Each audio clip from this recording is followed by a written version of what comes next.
मैं basically international media से belong करती हूँ।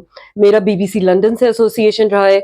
मैं सऊदी टीवी पे न्यूज़ एंकर रह चुकी हूँ, दुबई के एक न्यूज़ चैनल को हेड कर रही हूँ और इंडिया में भी न्यूज़ चैनल्स पे एक्टिव रही हूँ। मैं कई सारे ऐसे नेशनल चैनल्स हैं जिस पे एज़ अ पॉलिटिकल एनालिस्ट एक डिबेटर के तौर पे बैठती हूँ। तो कहीं न कहीं इलेक्शंस को लेके, इस मुल्क के सूरत-ए-हाल को लेके और ख़ास तौर से डेमोक्रेसी का जो ये एक बहुत खूबसूरत हम सबको राइट दिया है, वोटिंग का राइट, उसको लेके बड़ी एक तब्दील स्टडी कर चुकी हूँ। 70 सालों में जो कश्मीर की सूरत-ए-हाल है, उस पे कितना काम किया गया, उन इश्यूज़ को कितना एड्रेस किया गया हो और 10 साल के बाद चुनाव हो रहे हैं, ये अपने आप में ही एक बड़ी हैरत अंगेज़ बात है। आपने एक स्टेट को यूनियन टेरिटरी में तब्दील कर दिया। उस यूनियन टेरिटरी में भी आपने 10 साल, 2 टर्म्स के बाद आप इलेक्शन करवा रहे हैं। कहीं न कहीं अपने आप में एक वो बड़ी गौर-व-फ़िक्र की बात है। आप इंटरनेशनल फॉरेन डेलीगेट्स को लेके आ रहे हैं कि देखिए, हमारे कश्मीर में इलेक्शंस हो रहे हैं। आप एक मंज़र बना रहे हैं। 2019 में कहाँ थे ये फॉरेन डेलीगेट्स जिनके सारे वीज़ाज़ को आपने रोक दिया गया था? किसी मीडिया को एंटर नहीं होने दिया था। इंटरनेट गालिबन 1 साल से नहीं था।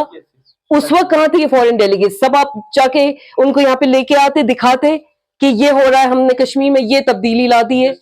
या तो ओन अप दैट, या तो आप कहें कि हमने 370 करके मीडिया की आवाज़ बंद करके, उनका गला घोट के, लोगों को इंटरनेट की फैसिलिटीज़ खत्म करके, मेजर पॉलिटिकल लीडर्स को बंद करके आपने सही किया। या तो आप ये कबूल करें या फिर अभी मीडिया और फॉरेन डेलीगेट्स को लाके आप इसका एक तमाशा नहीं बनाएं। ये इलेक्शन कश्मीरियों का बेसिक फंडामेंटल कॉन्स्टिट्यूशनल राइट है। राइट टू वोट हर सिटीजन का हक है जो हिंदुस्तान का संविधान देता है। मोदी जी या अमित शाह जी से हमें यह हक नहीं मिलता है। यह हक हमें बाबा साहब अंबेडकर जी के कॉन्स्टिट्यूशन ने दिया है। यह हक हमें हिंदुस्तान की कोर्ट्स देती हैं। यह हक हमारा बुनियादी हक है। हर वो शख्स जो वोटिंग राइट्स के लिए एलिजिबल है उसको जाके वोट करना चाहिए।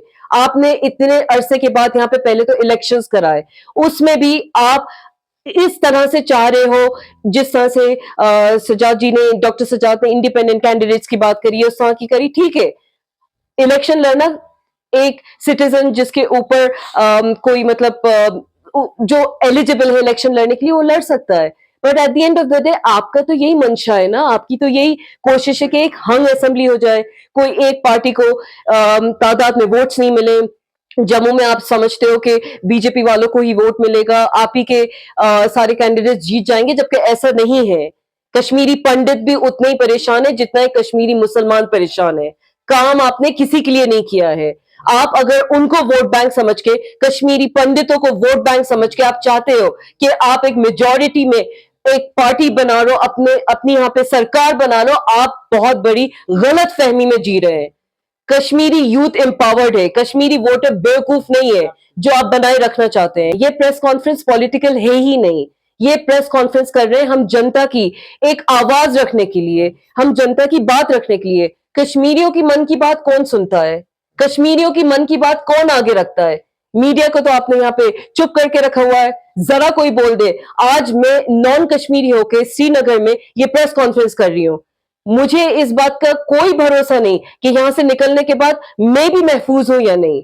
तो ये तो मैं एज अ नॉन कश्मीरी बोल रही हूं, जबकि मैं इंटरनेशनल मीडिया से बिलोंग करती हूं। तो आप सोचिए कश्मीरियों की क्या सूरत हाल होती होगी, कितने डर और खौफ में जीते होंगे। आपने इतना डरा के रख दिया है इन कश्मीरियों को, इन जम्मू वालों को, कि बेचारे ना ये अपनी आवाज सामने रख पाते, ना कोर इश्यूज टैकल कर पाते। सारी पॉलिटिकल पार्टीज जाके 370 पे बात कर रहे हैं, 35A पे बात कर रहे हैं।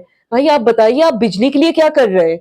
इलेक्शन में आपके जो चुनावी मैंडेट है, आपके मैनिफेस्टो में शिक्षा की कहां पे बात हो रही है? हेल्थ की कहां पे बात हो रही है? कितने हॉस्पिटल्स आप बनाएंगे? कितने मोहल्ला क्लिनिक्स वाला जो दिल्ली का कॉन्सेप्ट है, उस टाइप का कोई कॉन्सेप्ट लेके आएंगे? आप रोड्स कब ठीक करेंगे? आप ये डीसिल्टिंग का जो लेक का मसला है, जो फरहान भाई ने अभी जिक्र किया, उस पे कब आप बात करेंगे? आप कश्मीरी यूथ को जॉब्स कब देंगे?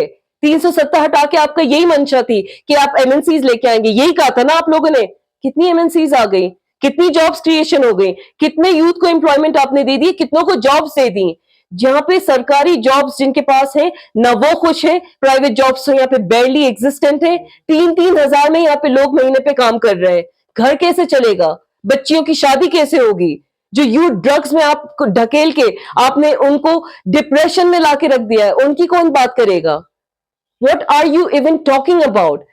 कोर इश्यूज का आप जब तक टैकल नहीं करेंगे, ना कश्मीर सुधर सकता, न जम्मू सुधर सकता, और न इस जो जिसको कश्मीर को जन्नत on earth, heaven on earth कहा जाता है, इस वैली में कुछ पीस नहीं आएगा। Better for the whole India, it's better for the whole world. अब जम्मू कश्मीर के लिए अगर अच्छा काम होता है, ये नहीं कि पूरे हिंदुस्तान के लिए अच्छा है, it's better for the whole world. तब जाके खुशहाली आ सकती है। This is my personal belief, और मेरा पर्सनल बिलीफ कभी झूठा नहीं होता है। को आपने फेक केसेस में, फॉल्स केसेस में फेक एलिगेशंस लगा के जेलों में बंद कर रखा है, कश्मीर के बाहर जेलों में बंद कर रखा है, उनके ऊपर पीएसए लगा के, यूएपीए लगा के। ये इतने ड्रैकोनियन लॉज है जो ब्रिटिशर्स के टाइम पे चलते आ रहे थे, वही लॉज आज तक मौजूद है, जिसमें बर्डन ऑफ प्रूफ हो जाता है अनफॉर्चुनेटली अक्यूज के ऊपर।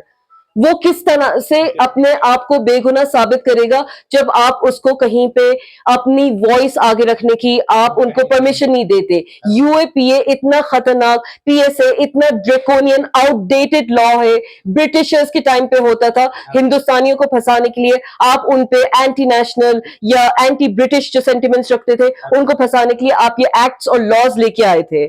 उसको आपने उसके तहत इनोसेंट बच्चों को, बच्चियों को, बुजुर्गों को आपने लोगों को फेक एलिगेशंस में बंद करके रखा है। छोड़िए इनको। अगर आप उनके ऊपर एलिगेशंस प्रूव नहीं कर सकते तो उनको बाइज्जत बरी करिए,